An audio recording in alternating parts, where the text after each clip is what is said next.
Quem é Maria Marquezine?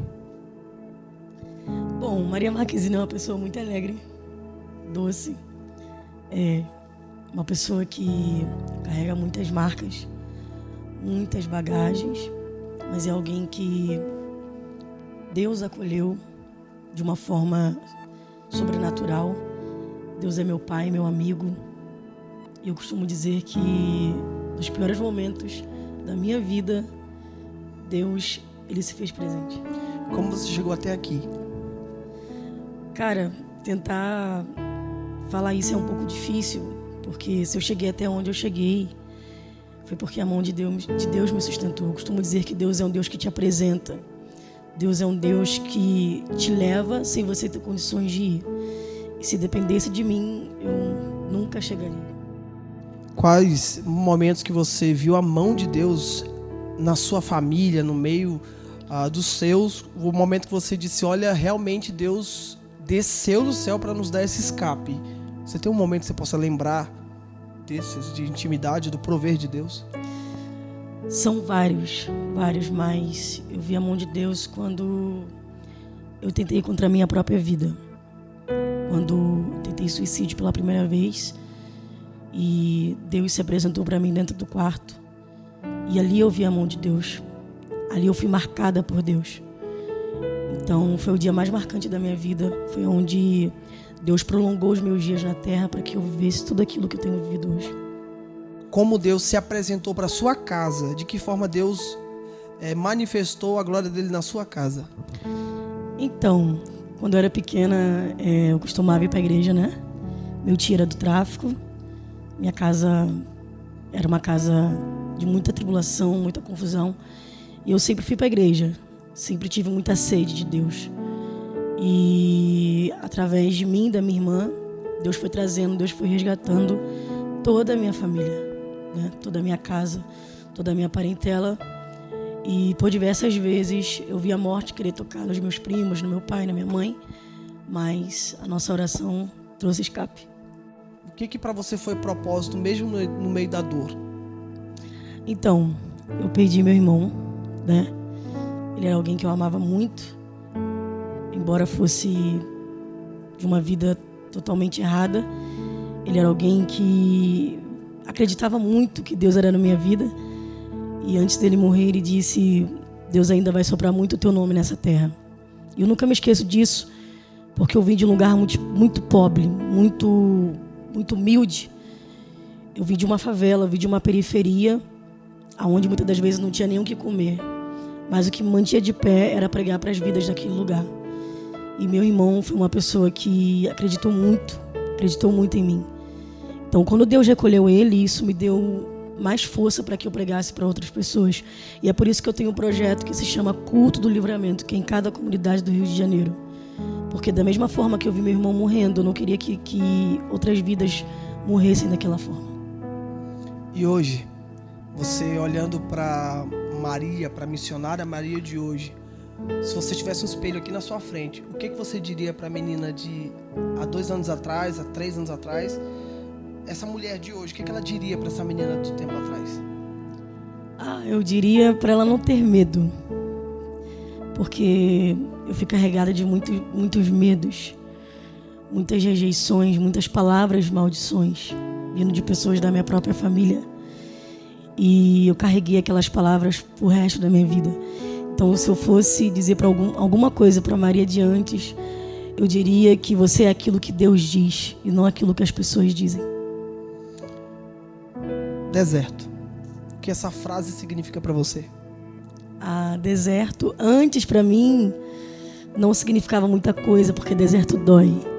Mas para mim serve muita coisa, porque é no deserto que a gente aprende. E foi justamente no deserto que eu me tornei o que eu sou hoje. Porque o deserto me ensina.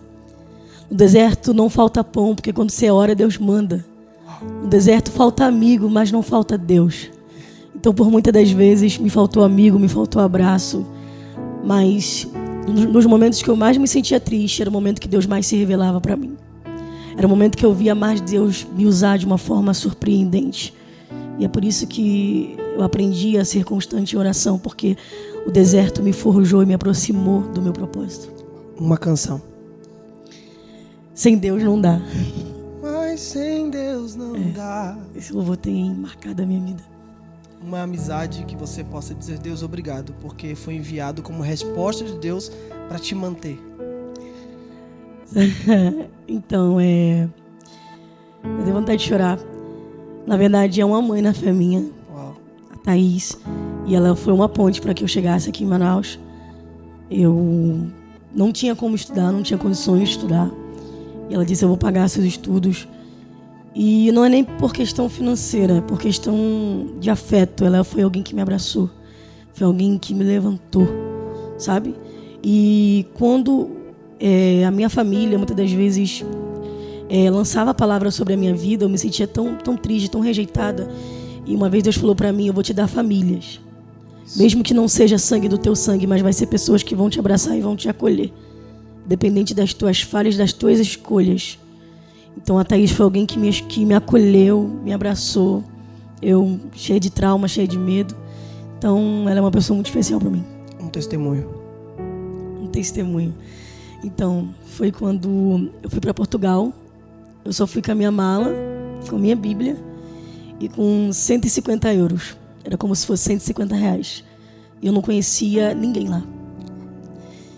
Eu fui e chegando lá, Deus me marcou de uma forma poderosa.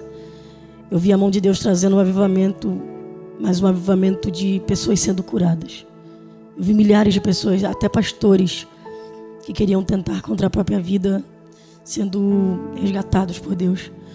Então, não só em Portugal, como na Espanha e na Inglaterra, eu vi a mão de Deus.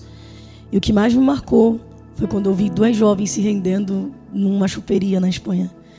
Eu fui lá falar do amor de Deus e elas se renderam a Jesus. E ali eu vi que realmente Deus tinha me chamado para um grande propósito. Para você, o chamado, a dor do chamado, o que isso significa para você? Ai, a dor do chamado, isso é muito profundo. É muito profundo porque eu lembro de Ezequiel, quando ele perde a esposa, e Deus fala para ele que não é para ele chorar, é para ele reprimir a voz de choro. E eu me identifico muito com essa palavra porque o luto por diversas vezes entrou na minha família. E por diversas vezes eu não queria pregar e Deus disse: você vai pregar. Como que você prega a vida se na tua casa a morte chegou? Então isso resume o chamado. É você abrir mão da sua dor, é você abrir mão daquilo que você quer para ouvir a voz de alguém que você nunca viu, mas que você sabe que está ali. É você ir pela fé. Deus disse para Abraão: vai. Mas Abraão não sabia o que iria acontecer no caminho. Então essa sou eu. Eu fui e no caminho eu vi muitas coisas boas com Deus. Só vai, né? Só vai. Só vai que Deus é contigo, só vai que Deus te sopra. E o mais interessante é o como Deus tem cuidado de você, né? O como Deus tem te abastecido em tudo que você precisa, nas suas emoções, no seu coração, na sua casa, na sua faculdade, no seu mantimento. E me diz uma coisa: o que você diria para essas meninas que estão te assistindo, para esses caras que estão assistindo, para esse povo que quer pregar, que quer ir para a Europa, que quer ser missionário, que quer estar diante de um propósito, de um chamado? O que você diria para esse povo? Olha para essa câmera e deixa uma mensagem para eles. Então, para todos os jovens do Brasil e fora do Brasil, você que vai ver esse vídeo, eu quero te dizer que Deus é o teu provedor. Deus é o teu provedor. Existem jovens que têm sonhos de cantar, sonhos de pregar, mas não espere você ir para fora do Brasil para você cantar. Não espere o microfone chegar na sua mão para você cantar. Você precisa entender que aonde você está é o lugar que o Senhor te plantou, porque ali vai começar a tua história. A minha história, Leandro, não começou dentro de uma igreja. A minha história começou dentro de uma favela, quando eu pegava os baldes e brincava de igreja. Então eu quero dizer para todos os jovens: você já tem um chamado.